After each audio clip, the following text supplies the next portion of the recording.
many people, me included, were pretty disappointed that Todd Bowles was not fired at the end of last season.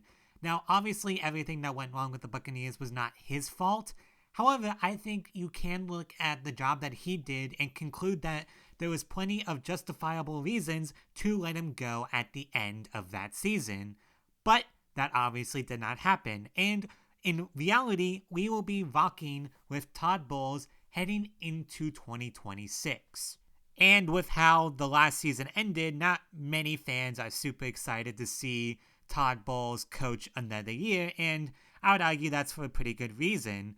However, I thought to myself, what if we could actually compare how a Todd Bowles coached Buccaneers team would do compared to a different guy? So I did that. Obviously, I'm using Madden for this, and as we all know, Madden is very accurate and highly realistic. So when I first came up with this premise, I initially had the thought of trying to keep both the teams exactly the same, the only difference being, different head coaches. For this experiment, I guess if you want to call it that, I just had it Todd Bowles next to Nate Scheelhaase, who's not actually Nate Scheelhaase, it's just a random generated coach. I just named him Nate Scheelhaase because I figured that would be the guy that most fans would want for the team. But the more I thought about it, the more I realized how flawed that sort of premise was, because if this was reality, the coach would be fired well before free agency and the draft. So the reality is the team would look different if you had one guy compared to the other. So I didn't think it was super accurate to have both the teams look exactly the same. While it would be an interesting thought experiment, I guess. I mean, I'm using Madden, so I'm not sure really how interesting it could be, but even still, I decided just to keep it more realistic, I had Todd Bowles retire at the end of the season and replaced him with Nate Scheelhaase.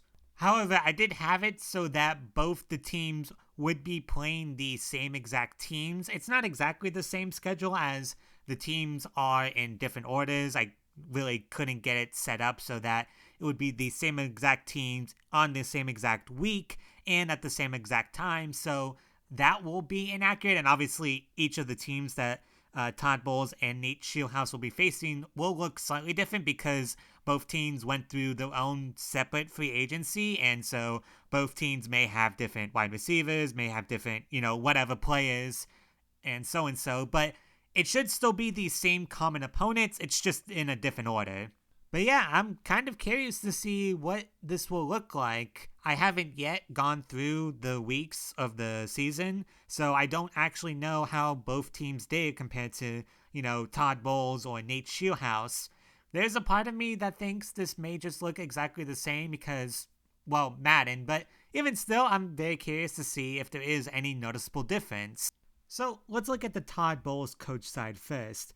Looking at the draft class, we can see that the team did spend their first round pick on a Mike linebacker, Anthony Hill Jr. They then used their second round pick on an edge rusher, Overton. Third round pick may seem strange to you, but I think you'll know why they did this in a few minutes. They spent it on a right tackle. Fourth round, Oscar Delp.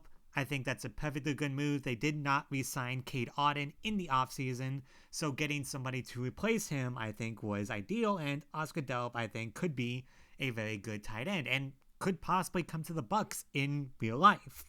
Next, they got Mike Fletcher Jr., running back, in the 5th round. Then they got another Will linebacker in the 6th round, and they got a backup left guard in the 7th round. Now, as I'm sure you're wondering, why did the Buccaneers take a right guard or the right tackle in the 2nd round? So let's look at the offensive line. Now, I want you to see if you notice something. Yes, that is right. You see the rookie starting at right tackle because the team did not re-sign Luke Gedeke. Why the team wouldn't want to re-sign a top 10 right tackle in real life and also in the game itself, I do not know, but they didn't, and they apparently decided the resources could be better spent on something. I'm actually not sure what the team spent its money on. Of course, Madden being Madden, I can't really go back and look at the free agent moves, and I let the computer control that because I wanted to see what it would do on its own. And if you look at the defense, there's nothing. We didn't even get Levante David back. We didn't get Mike Evans back. So we have Yaya Diaby and Chris Braswell as the two starters because, sure, that'll go well. Savasier Dennis is still starting for some godforsaken reason with a rookie next to him, so that's just great. We have two defensive tackles. Anthony Nelson is still somehow here. I don't know how. And, of course, we cut Zion McCollum. I don't actually know in the game if he signed the extension. It's possible, like Luke Gedeke, the game didn't pick up on that, or it was signed before the game released, and obviously EA couldn't be bothered to update it with the exact right contract details because apparently that requires work. So we have Jamel Dean and Benjamin Morrison. I'm sure that'll go well. And like I already said, Mike Evans didn't re-sign with the team. I think he did actually retire in the simulation, although I don't believe Levante David did, which is somewhat curious, but you can pretty much see same story. There's not a single free agent everywhere outside of we got Hendon Hooker because we didn't sign a quarterback, nor did we draft one because, that makes sense. So I'm already good and mad, and we haven't even gotten to the part where Todd Bowles coaches the team. So let's just see what happens. I'm going to sim to midseason. I will go more in depth when I get to Nate Scheelhaase, but because we already kind of know Todd Bowles, I kind of just want to see what he does with this team and whether or not he is somewhat successful going into the midway point of the season.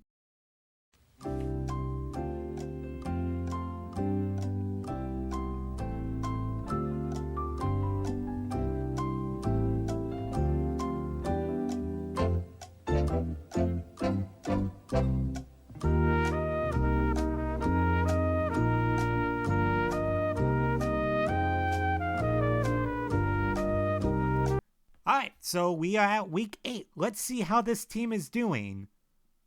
Mediocre. Seems about right. And I can already see in the top left that we lost to the 49ers, 31-10. Just things going as normal, it seems. Let's look at the NFL standings. NFC South. We are in 3rd place behind the Saints and the Panthers. Wow, we really are just perfectly mediocre. And it only seems fitting that the team in 1st place has a negative point differential. That's just perfect NFC South football.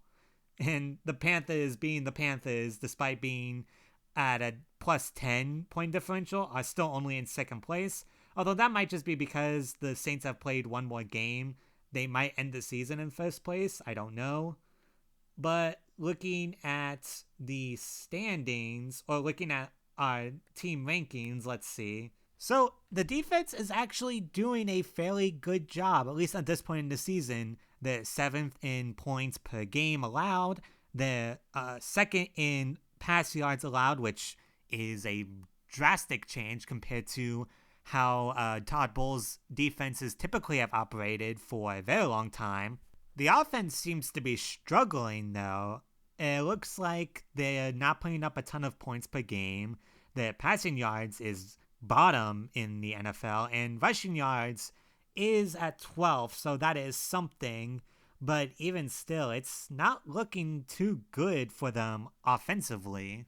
And looking even closer, it's a pretty dismal story for the offensive side of the ball. Baker Mayfield is bottom in the league in pretty much every major stat. His passer rating is near the bottom, his passing touchdowns are near the bottom, and his passing yards are near the bottom. It's really bad. It doesn't even seem like Chris Godwin has any receiving touchdowns. Yeah, Baker Mayfield, 5 touchdowns to 3 picks. Not great. 65% completion percentage is okay. Rushing looks like Mike Fletcher, has been taking a lot of rushing touchdowns from Bucky. So Bucky is kind of getting vultured, it looks like, same as what Sean Tucker has usually done to him. And Baker Mayfield even has a rushing touchdown, so at least he's got that going for him still. Okay, receiving touchdowns. Chris Godwin has 1, McMillan has 1, Oscar Delp has 1. Ibuka has one, and Bucky Irving has one. Trey Palmer is on the team. I didn't remember that one. I guess he's somehow still hanging around.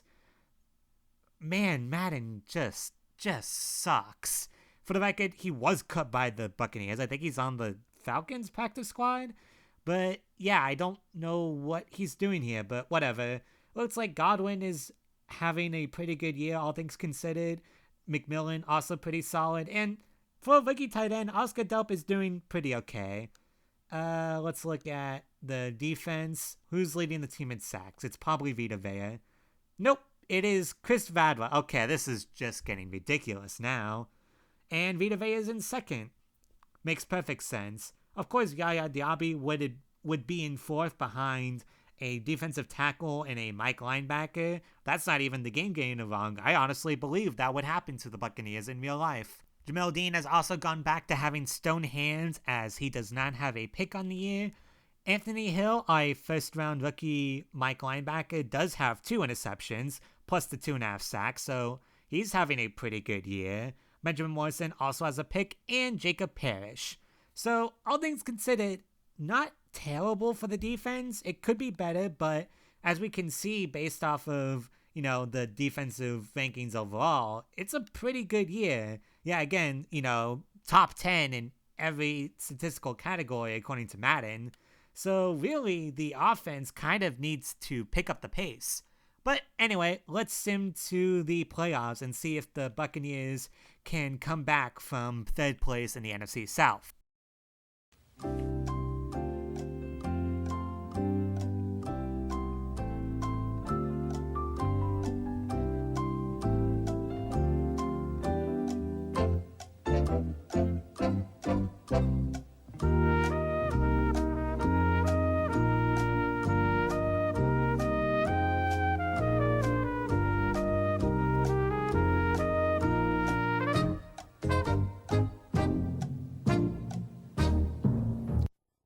Alright, we're into the playoffs, and oh, Jesus Christ, that is not good. So, apparently, the Buccaneers finished the season 6-11. Let's actually see who they lost to. Let's go back and look at the schedule real quick, because I'm very curious where it all went wrong. That's the preseason. Okay, so regular season, we can see before the bye. I guess I should have done it last time before I seen the playoffs, but whatever. They beat the Bears, lost to the Vikings, beat the Falcons handily, lost to the Bengals, also lost to the Panthers fairly badly.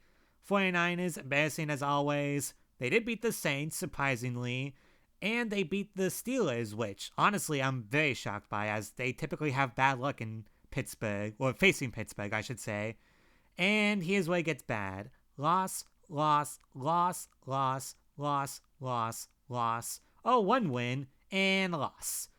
So they went on a 1, 2, 3, 4, 5, 6, 7 game losing streak after winning against the Saints and the Steelers.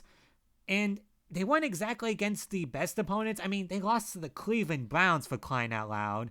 And there's a lot of one-score games in here. Really, they had plenty of opportunity to win, and they blew it. I mean, 1-point loss to the Chiefs. Obviously, they have Patrick Mahomes, and, the Chiefs are probably doing a lot better than they did last season in reality. Lions, another one-score game. Panthers, that means they got swept by the Panthers, and this is not a close game at all. Browns, also not a close game. Okay, I take it back. Not a lot of close games, just the 2, really. And also including the Falcons, but they were already out of the playoffs at that point. And, let's look at the overall stats.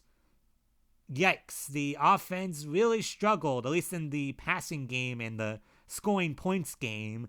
They were pretty good in rushing the ball. They improved from 12th to 7th, so that was a positive. Looks like the points per game on the defensive side was pretty bad, or at least mediocre after what we saw before the midway points. So that definitely wasn't great. Let's look at the player stats, because I'm very curious how Baker actually did. Oh no. So he did not get that much better. Bucky only had 5 rushing touchdowns? Jesus Christ. Oh my God. Chris Godwin, I am so sorry. Yeah, let's look. Okay, 23 and 11. That's not that terrible. 91.5 passer rating, not great. 192 passing yards a game. I mean, that's probably what Todd Bowles wants in real life. He doesn't want Baker Mayfield passing it for like 400 yards a game at least, but this doesn't seem great. And yeah, looks like Bucky continued to get vultured at the goal line. Mike Fletcher ended the year with 9 rushing touchdowns. He didn't seem to do all that great though. He only had 114 attempts and 376 yards. Bucky still had 1,000 yards rushing, so that's pretty good. Mayfield didn't get any more rushing touchdowns, and Payne Durham, I don't think, had any more rushing touchdowns. I forgot he was the fullback on this team. Let's look at receiving. Okay, a slight improvement. Emeka actually jumped into second ahead of McMillan, but no one on the team was close to 1,000 yards outside of Godwin, who got barely over 1,000. He still led the team in touchdowns and receiving, and it looks like he led the team in receptions, so pretty good there. Oscar Delp didn't get any more touchdowns, and doesn't seem like he did all that much down the stretch, but rookie tight end, you don't expect too much from them. Bucky quietly had a pretty good receiving year, all things considered. As far as the team went, it was pretty bad all around. I mean, they went 6 and 11, but nice to see that Bucky at least had somewhat of a bounce back. All right, and let's look at the defense here. Oh, I see 10 sacks for Vita. I wonder if that led the team. It did. Chris Braswell still ended up in second somehow. Yeah, respectable third place with 6 sacks. Anthony Hill got 1 more sack after we last saw him. Elijah Cansey also climbing up with 3. Savase Dennis with 2. That makes sense. Somehow Marquise Watts and Elijah Roberts able to get sacks. Not sure about that one. And it looks like Jacob Parrish led the team in interceptions, so good for him. Jamel Dean actually did manage to catch 1, as well as Winfield and Tyke Smith. Still no real ball hawks on this team. I mean, leading the team with 3 picks isn't great. That's not really what you want to see. But yeah, so far, defensively, the team did pretty alright. The offense just absolutely cratered. I'm not sure what really happened. I know it wasn't injuries because I turned injuries off just because I didn't want Todd Bowles' coach team to look worse just simply because Baker Mayfield got hurt, which I didn't think would be very fair to him. Okay, looking at the standings, NFC South winner 9 and 8, and the 4th seed seems about right. Atlanta Falcons somehow got 2nd place at 7 and 10, and the Bucs still ended up in 3rd and ranked 14th overall in the NFL standings. The Carolina Panthers did end up collapsing worse than the Buccaneers somehow and ended the year 5 and 12 and last in the NFC South. So I'm not going to look at any of the rewards, anything like that, just because I really don't think that, we won anything. But I am looking now and I just realized Todd Bowles got a contract extension. I mean, the defense wasn't the problem, but really 6 and 11 after starting the year 3 and 3? That got him extended? That is interesting. So yeah, in review, the Todd Bowles coach team absolutely sucked ass. And really speaking, you can't blame Todd Bowles himself. At least you can't blame his defense because the defense was fine. It did enough to win football games. The offense did absolutely nothing, which really puzzles me because the Bucs have a lot of highly ranked players on that side of the ball. So I'm curious if having an offensive coach would actually make the team better. So let's head over to the Nate Scheelhaase side. Alright, so like I did with the Todd Bowles coach team, let's look at the draft class. So as you can see, they still drafted Anthony Hill Jr. in the 1st round. They took a wide receiver in the 2nd round, which is interesting. I think it's DeAndre Moore, if I remember correctly. And they took a guy who, honestly, I would absolutely love if the Bucs drafted him in this year's draft. Tarian York, I think is how you say it, looks to be pretty damn good. That's a really good linebacker, and I think he would do great on the Bucs. They also drafted a running back, which is good because Rashad White did also leave in this simulation. They drafted a center, I assume to be backup to Graham Barden. They drafted another wide receiver, and they drafted a backup quarterback. All things considered, I think this draft is a little bit stronger than what we saw on the Todd Bowles team, so that should definitely help Nate Scheelhaase. And then looking at the roster construction, I can already see, I think it's a market improvement over the Todd Bowles coach side. They actually brought in a left guard instead of just drafting one or rocking with Ben Bredesen. Outside of that, they didn't really do too much, at least in free agency. They did get Kate On back, and they brought Luke Gedeke back, thank God. Looks like Mike Evans is not back, though, and I believe it said Levante David retired, so that's really unfortunate. Let's look at the defense, and oh my, we can see a lot of differences. So it looks like they end up going with the 2 rookies at linebacker, which will be interesting. Actually, looking at this is... Oh, I don't think Savasi Dennis is on the team anymore. That's really interesting. Oh, wait. No, there he is. He's in Will. I'm stupid. So it looks like they have another Buffalo player starting at linebacker, but they also have the 2 rookies next to him. I am running, instead of the 3-4 defense that was the a default defense for the Todd Bowles coach team, I ended up switching to a 4-3 defense, and when we look, I also switched the offense to a vertical power run. So yeah, a lot of change, and this is exactly what I want to see going into next year. I want to see a veteran and 2 rookies minimum at linebacker, because last year did not cut it.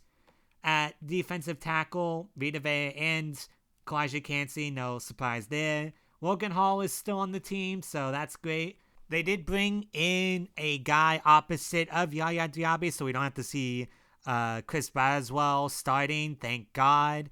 And we also have Jamel Dean and Benjamin Morrison still at corner, but we can see that Zion McCollum did return to the team, so it looks like the Buccaneers did re-sign him on top of Auden and Luke Gedeke. So just looking at it at the beginning, I honestly like this team way more than the Todd Bowles team, like I've already said. It just seems way more solid. There's a part of me that thinks that maybe the computer tried harder to get a better team surrounding a level 1 coach, but there's no way Madden is actually smart enough for that. So let's get into it. I'm not going to play any of these games, but I do want to take a closer look at each game, so we'll actually be going through the box score to see how different it is, and I will try to compare it at the end to what the Todd Bowles coach team did. But we are starting the season off with a win. We beat the Chicago Bears. So let's look at the schedule. Let's see how everyone did. 24-21. And yep, let's look at the box score. Player stats. All right, Caleb Williams had a fairly solid day, although he didn't pass for a ton of yards. Let's just look at the Buccaneers side. There we go. Okay, so Baker, 207 yards, no touchdowns, 2 sacks, and a 58% completion percentage. That could be better. Rushing, oh my God, Bucky Irving just went completely off. Although, I have to question the game plan. The man is averaging 12.1 yards a carry, and he only got the ball 11 times. That seems a little bit low. Let me see. CJ Baxter didn't do great, but still got a touchdown. And Baker also got a touchdown. And Chris Godwin even got in on the fun. 1 attempt for 6 yards, which is still worse than what Pucky did, so that's kind of nuts. This is also the Jalen McMillan show, apparently, as he led the team in receptions and yards. Chris Godwin was pretty close behind him. Ekbuka actually had 5 receptions to Godwin's 3, but had less yards. Based off of that sort of average, it looked like he was used as a checkdown option almost. Bucky Irving also got 4 receptions for 29 yards, which means he had 1 more than Godwin did. Makes perfect sense. And Kate Auden with the 2 receptions for 15 yards. Pretty elite company there. Alright, let's look at the sack total. It does come with somewhat of an asterisk, as Caleb Williams does have a tendency to hold on to the ball a little bit long. Even still, 4 sacks is pretty solid. We have one for Chris Braswell, Yaya Diaby, Pay, and Tarian York. So it looks like the rookie got in on the fun. Plus, he had a tackle for loss in his first NFL action. So pretty good there. We know they didn't get any interceptions, but deflections, only Yaya got one. Okay, then. Oh, we do have a forced fumble by Antoine Winfield. Who else? Plus, he also had, looks like 5 total tackles on the game, so pretty good from him. And yeah, pretty good adding against the Chicago Bears. I would have liked to see a little bit more offensively, at least from Baker, but not a bad result at all. Let's see if they keep it up next week against the Cleveland Browns, who I hope to God don't beat them in this game like they did in the Todd Bowles one. All right, Nate Scheelhaase leveling up. And they beat the Cleveland Browns. We're signed off 2-0, which is ironically what Todd Bowles usually does. Another pretty close game, also won by 3 points, 16-13, so real barn burner there. I assume then it was the battle of the defenses. Let's see if that holds up on closer examination. Let's see. Drew Aller was the starting quarterback for the Cleveland Browns. Okay, then. Baker Mayfield did actually manage to get a touchdown this time around. Let's look at the Buccaneers. Did Caden Salter come into the game? It doesn't show any of his stats. Did it do that last week and I just somehow missed it? Alright, whatever. Ooh, that completion percentage is a big yikes. Only 48%. 17 of 35. Why is he throwing it 35 times? That seems a bit strange. But whatever. 1 touchdown, 179 yards. Not terrible. 2 sacks. Also not terrible result. Again, Bucky had a pretty solid game running the football, but he still only had 16 carries. I really think that he needs to get more involved. Chris Godwin also made an appearance again, and Baker Mayfield had a pretty good showing as a runner with 7 attempts for 42 yards. No rushing touchdowns this week. Looks like it was just 1 passing touchdown, and that was all the offense could put up. Looks like Jalen McMillan did in fact get that 1 lone passing touchdown, but Emeka did end up leading the team in receiving yards. Godwin was in 3rd. McMillan was in 2nd with 46. Looks like the first appearance of DeAndre Moore, the rookie out of Texas. Bucky Irving once again, 3 receptions for 14 yards. Cade Otton, 1 reception for 6 yards. Why is he on the team if he's just going to be doing this? Another pretty quiet outing from the receivers. Still no 100-yard game for anybody yet. Emeka, you like to see him up on top, especially considering how young he is. And also Jalen McMillan not too far behind. Alright, let's look at the defense. How many sacks did they get on a rookie? Just 3. Again, it's split up fairly evenly. 1 sack for Yaya, 1 sack for Chris Braswell, and another one for Tarian York. So, looks like he's doing pretty good there. He didn't have any tackles for loss, and it looks like only had 2 tackles total in the game.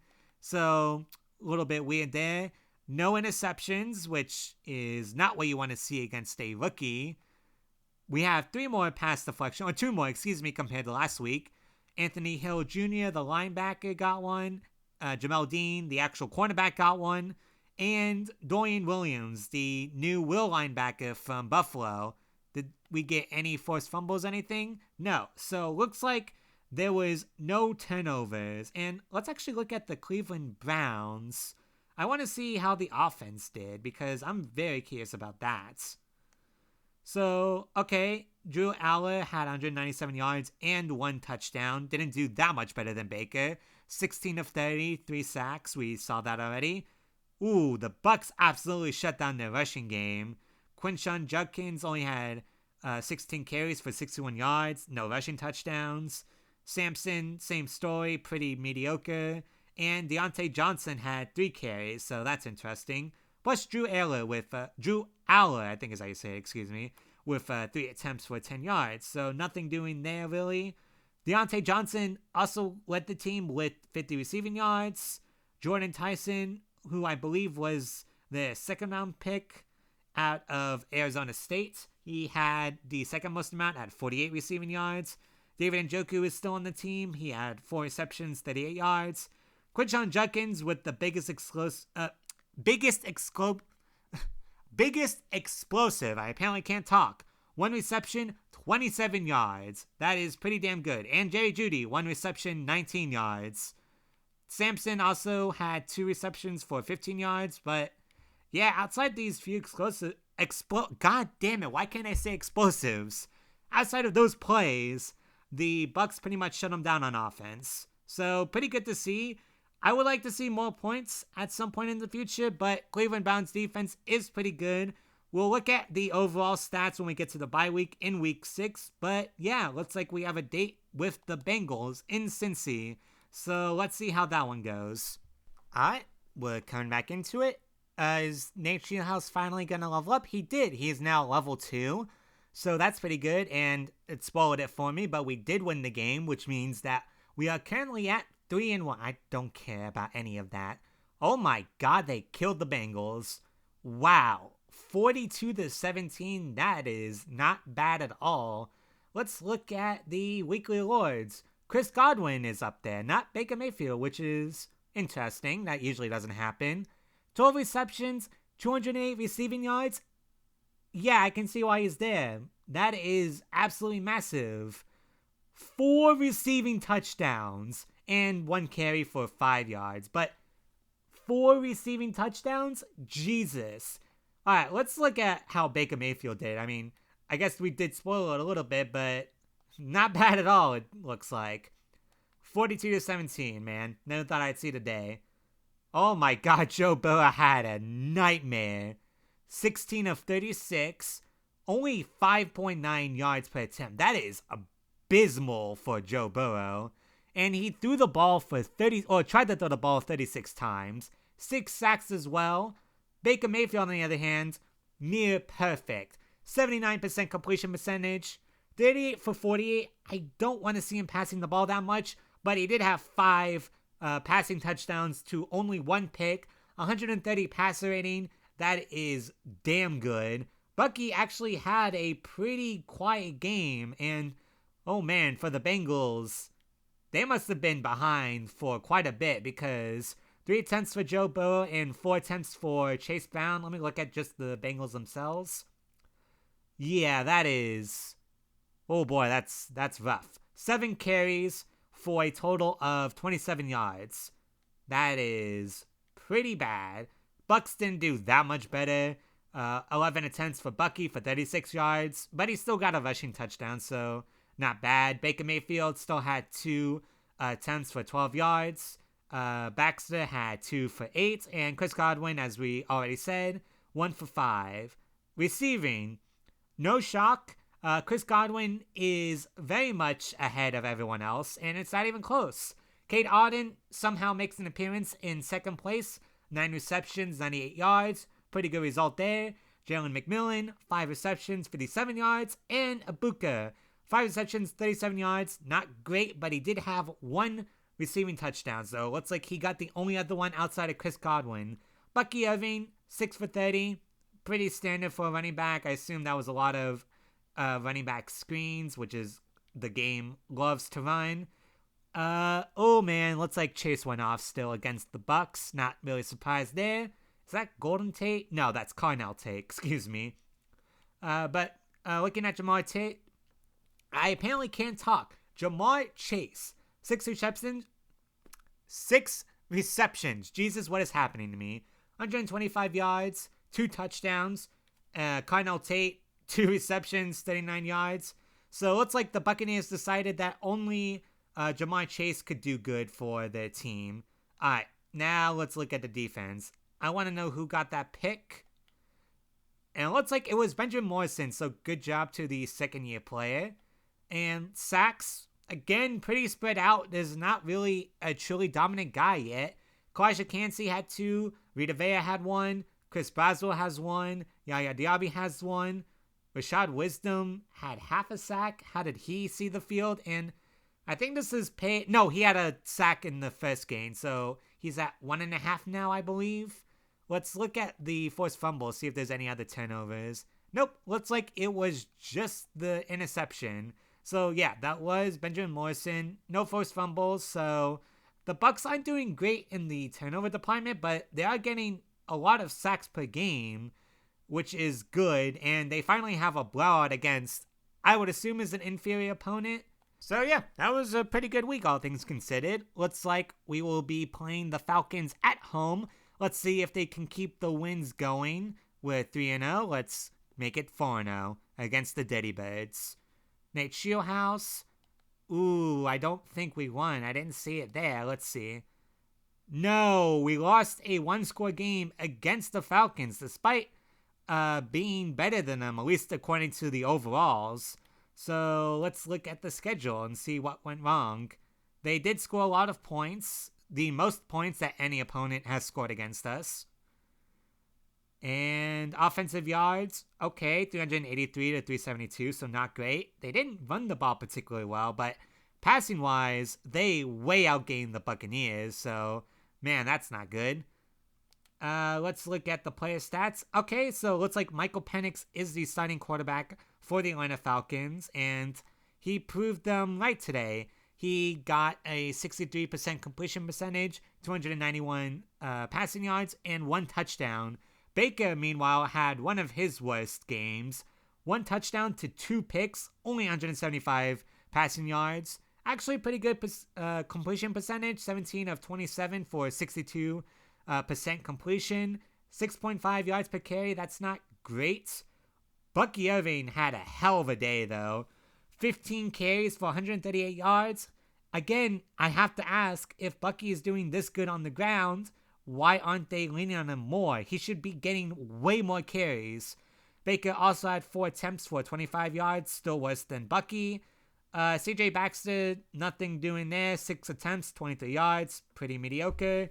Chris Godwin has his honorary 1 attempt for 7 yards for 7 average. No really dominant wide receiver performance. Chris Godwin had 8 receptions for 85 yards, so it seems like he was the security blanket for Baker on an off night for him. And he did have the lone touchdown, at least to the air. McMillan and Auden both had 3 receptions for 31 yards. Ibuka, distant fourth, 2 receptions, 19 yards. And I think really this group kind of suffered as a whole based off of Baker's pretty bad day.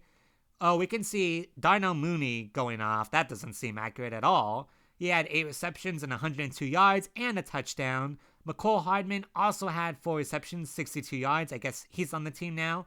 Kyle Pitts, I guess, also stayed with the Falcons. 5 receptions, 52 yards. So pretty well spread out, although Darnell Mooney was pretty far ahead of everyone else. Outside of that, pretty spaced together. Let me go back and see what Bijan did.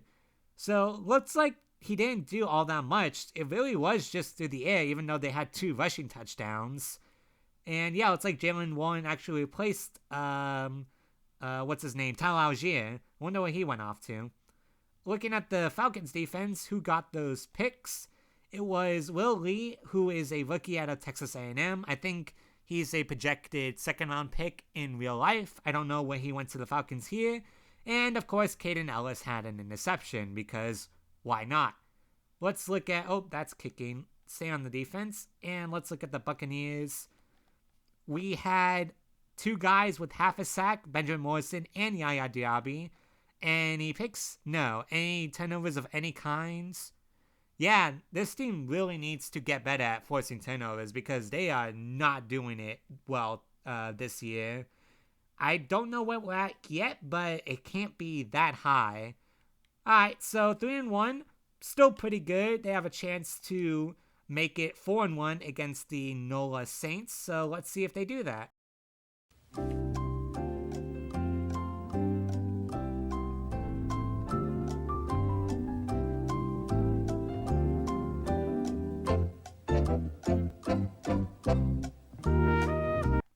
Alright, another loss it looks like, unfortunately. So let's see what we're doing. Nate Scheelhaase is still at level 2.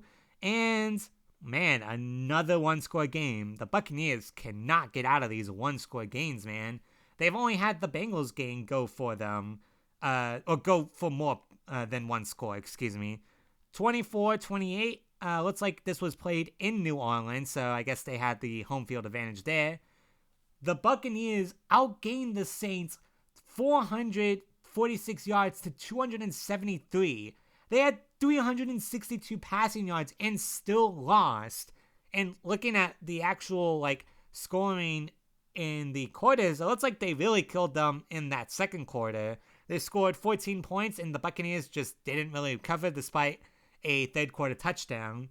Let's look at the player stats. Looks like Spencer Rattler was the Saints quarterback this year, which is actually interesting. Looks like Tyler Shuck is not starting for them, which is a little bit weird, but he did have 3 passing touchdowns for the Saints. Baker, 1 touchdown, 1 pick, but still had 362 yards, 4 sacks, 77 completion percentage, so a pretty mixed bag as far as he's concerned. Rushing, looks like Bucky did get a little bit of carries. He had 16 carries for 73 yards for 4.6 average and 1 rushing touchdown. Let's just look at the Buccaneers here. It looks like Baker had 3 rushing attempts, and Godwin did not register an appearance in the rushing attempts or any kind of rushing performance at all. Sean Tucker had 1 attempt for 1 yard. Classic Sean Tucker performance there. Oh my god, Ibuka just went off. Him and Godwin had 263 receiving yards between them. Emeka with 13 receptions for 153 yards. I'm surprised he didn't get the NFC Player of the Week for that one. Godwin, 8 receptions, 110 yards. And then outside of that, a lot of nothing. Cade Otton didn't really do all that much, which is typical for him. He did do better than Bucky Irving and Jalen McMillan, which is a little surprising. Oh, hey, Payne Durham. I forgot he was still on the team, honestly. Let's look at the Saints wide receivers. Nothing much doing there. They signed Christian Watson in free agency, it looks like. Chris Olave was the second leading receiver behind Watson. Watson had 84 receiving yards. Chris Olave did get the touchdown reception alongside Raheed Shaheed and Juwan Johnson. So I think for Shaheed, I don't think... Oh, okay. He was on the Seahawks at one point, unless that's just the Madden photo. In this simulation, I guess they probably didn't trade him. So he never left the Saints. So that's why he's here. But yeah, he got a touchdown. And Juwan Johnson, who somehow still hasn't retired, even though I think he's 50 years old. Defensively, let's look. I don't think we got any sacks, right? Okay, no sacks, no picks, any forced fumbles at least. We had 1 forced fumble from Jamel Dean. Okay. But hey, at least we got 3 pass deflections. Man, this defense is absolutely sucking at getting turnovers. Let's look at interceptions for the Saints. Cole Holcomb, who I believe he was last on the Pittsburgh Steelers, so I guess that's another new Saints player. And looking at the sacks, Vernon Broughton. I have to be honest, I don't know who that is. Brian Breesy also got a sack, and Pete Warner. These, okay, sure. So another loss on a 2-game losing streak, and let's actually go to the bye week, and I'll see how they're ranked overall compared to the rest of the league. They're actually second in the NFC South. The Falcons have overtaken them and would actually be outside of the playoffs if this result holds up because they are 8th in the NFL. So, yeah, let's see. Okay, the offense is certainly doing a lot better than they had in the Bulls simulation. 26.2 points per game, 271 pass yards a game, and 126 rushing yards a game. All close to or above top 10. Defensively, they're allowing a lot of points, but not a lot of passing yards and not a lot of rushing yards. So they just need to get better at point total. Nate Scheelhaase has a pretty decent approval rating among the fan base. 57% seems about right at 3-2. Let's look at the stats overall and see what Baker is. Okay, much better compared to what he was in the Todd Bowles simulation. he had, I think that said, he was in 11th overall in the league. Let me see when it goes back to it so I can get a better look. Chris Godwin, very respectable. Yep, 1,357, good for 11th in the league. 22nd in passing touchdowns, and I think he had the first overall QBR, so pretty good there. Chris Godwin, 6 receiving touchdowns, good for 4th, and 4th in receiving yards. Oh, that is 19. That is not a 1. That is my bad. So, 8 touchdowns, 4 picks for Baker, completion percentage of 66, all pretty good and much better than the other simulation. Bucky Irving is having a hell of a year and actually leads the team in receiving touchdowns. Looks like CJ Baxter has not been doing a whole lot. He has one rushing touchdown compared to Bucky's 4 and Baker's 3. All right, receiving yards. Chris Godwin is the obvious leader and has 6 receiving touchdowns compared to the 1 for Buka and 1 for Jalen McMillan. Cade Otton, not doing too much. 18 receptions, 187 yards. Nice to see Mecca, though, in second place. He has 323 yards. Jalen McMillan has 230, so pretty good there. Bucky also having 112 receiving yards, so pretty good there. The rookie wide receiver really is not doing too much. They have not used him really at all. 2 receptions for 17 yards, so not sure when he'll get time. And defensively, let's look at the sacks. Yaya Diaby is actually leading the team in sacks, followed closely by Chris Braswell somehow. Kalijah Kancey also on the list, and Tarian York, so pretty good there. Vita Vea at 1 is a little shocking. Interceptions. We have 1 interception on the year. That is horrible football. We need to change that, and quickly. So I'm actually going to send ahead to the playoffs. This is going on a little bit longer, and I just kind of want to see how the Bucs end the year. I will go back at the end, like I said, to compare the common games to the Bucs and the Falcons. So let's just go to the end here and see what was doing.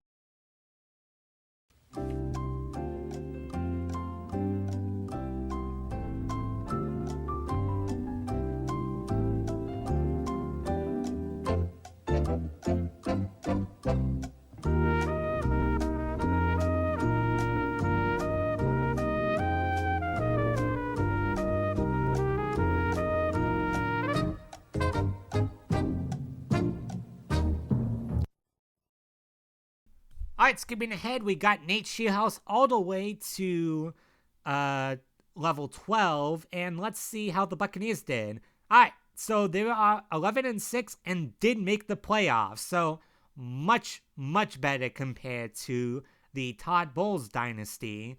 So looks like they're playing San Fran in the wild card. San Fran is 10-7, so I will do that, but let's look at the regular season. Okay, so, oh boy, still not a lot of picks it looks like, but let's look at the overall stats. Offense, fantastic year. 3rd in points, 2nd in passing yards, 15 rushing, not great, especially when we last saw them. Defensively, could be better, but not horrible.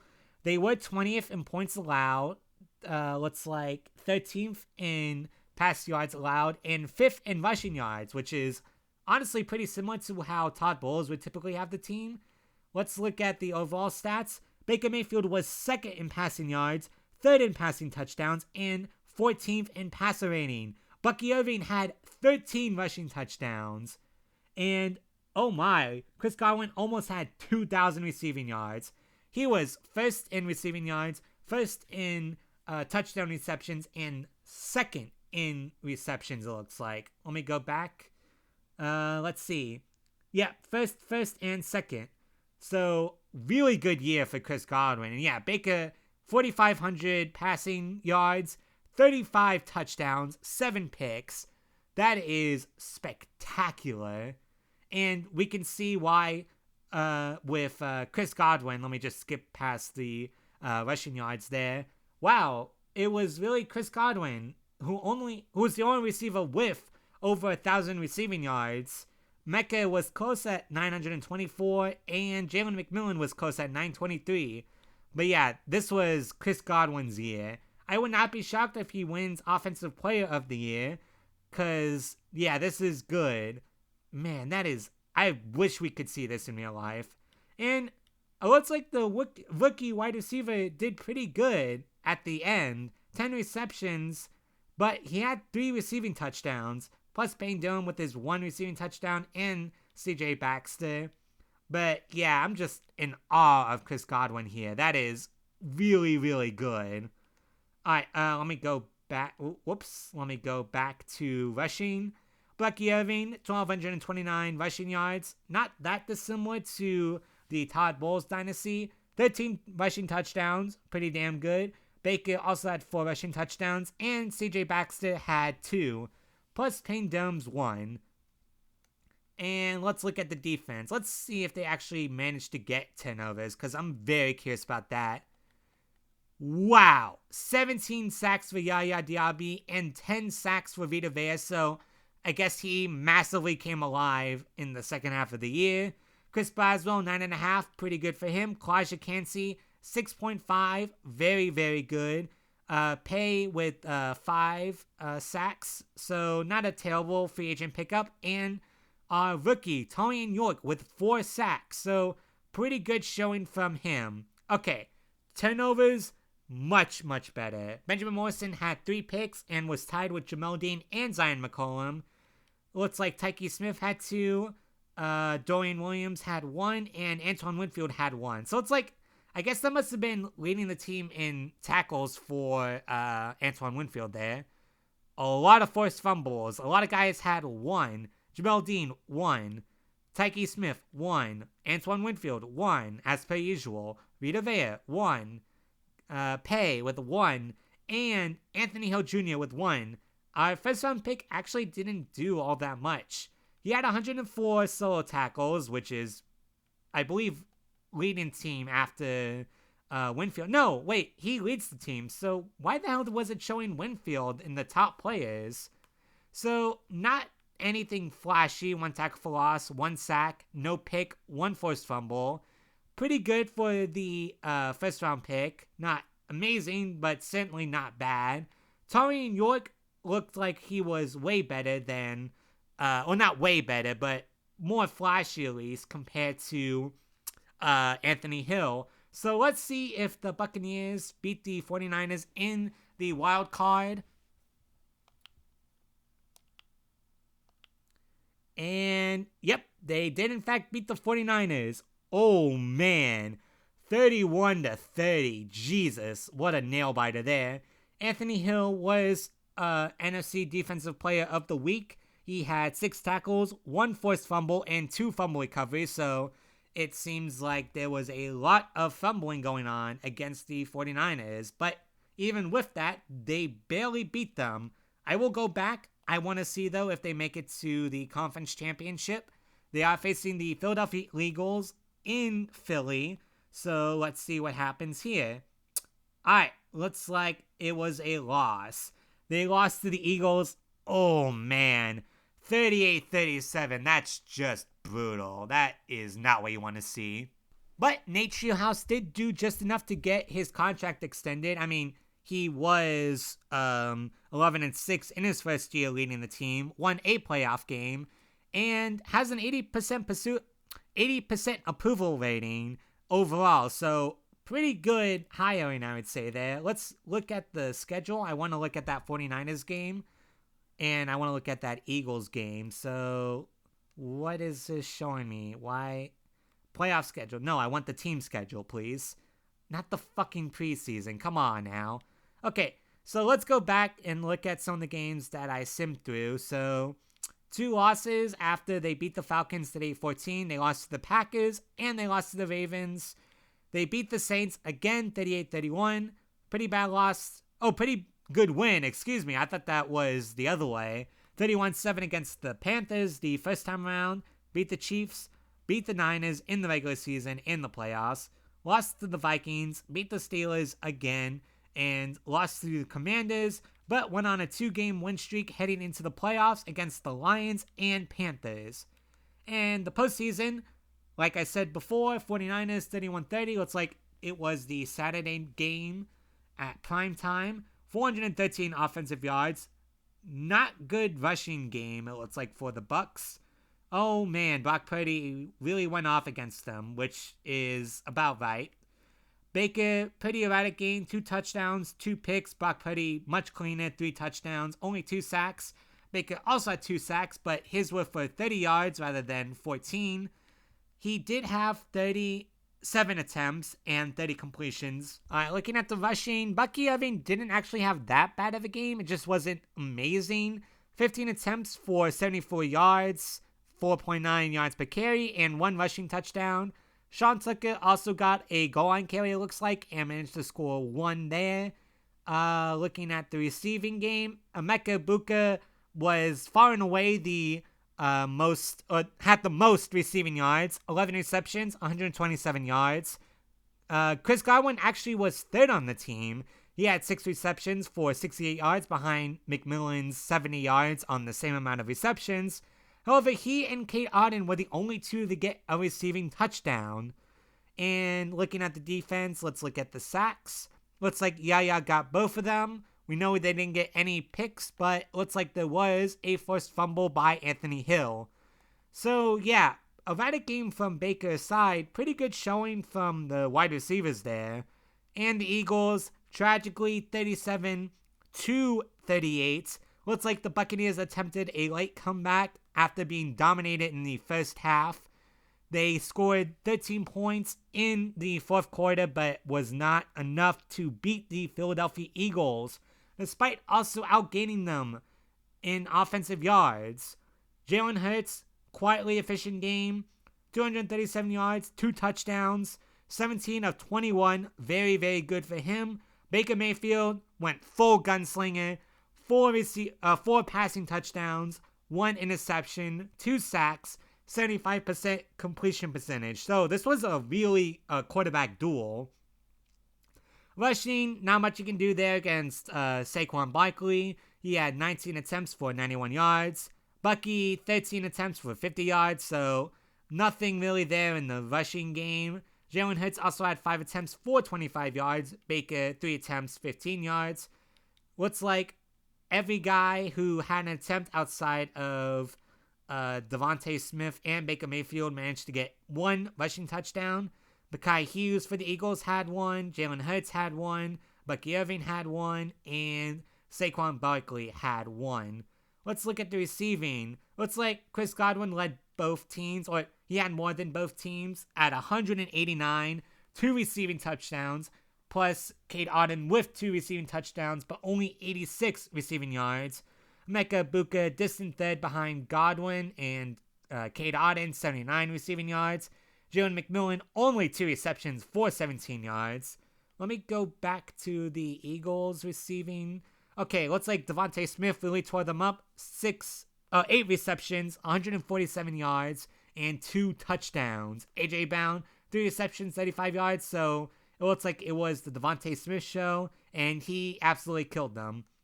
Defensively, who got those sacks and picks? Jalen Carter had 1 sack, and Zach Bond is still on this team with 1 sack. Looks like Quinion Mitchell got the interception for Philly. Let's look at the Buccaneers.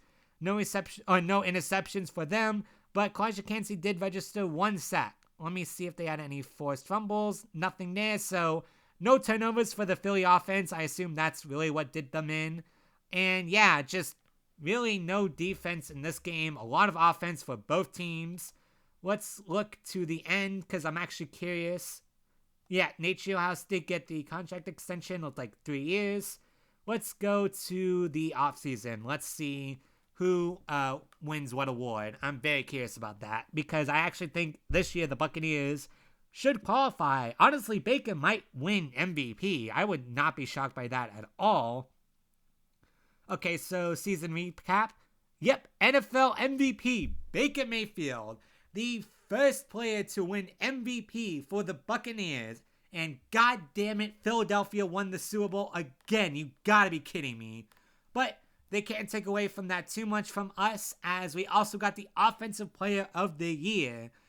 Looks like Defensive Player of the Year, Josh Hines-Allen, very well deserved, I assume. Drew Aller won Offensive Rookie of the Year for the Cleveland Browns, and Patriots have Defensive Rookie of the Year, Keldrick Falk. Man, how did the Patriots manage to get him? I wonder what they were picking. So, yeah, really good year for the offense, all things considered, which is exactly why you bring in a guy like Nate Scheelhaase. And, oh, I'm looking at this.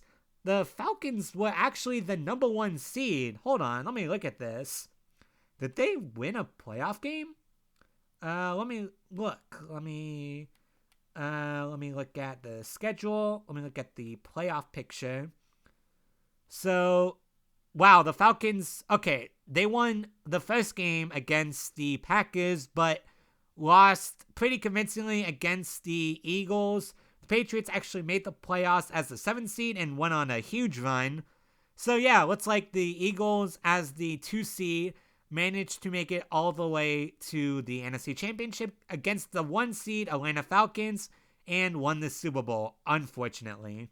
Well, what can we learn from this? It seems like the Buccaneers really made a mistake in keeping Todd Bowles, if the simulation is to be believed, as Nate Scheelhaase did far and away a better job leading the team as the Todd Bowles side did.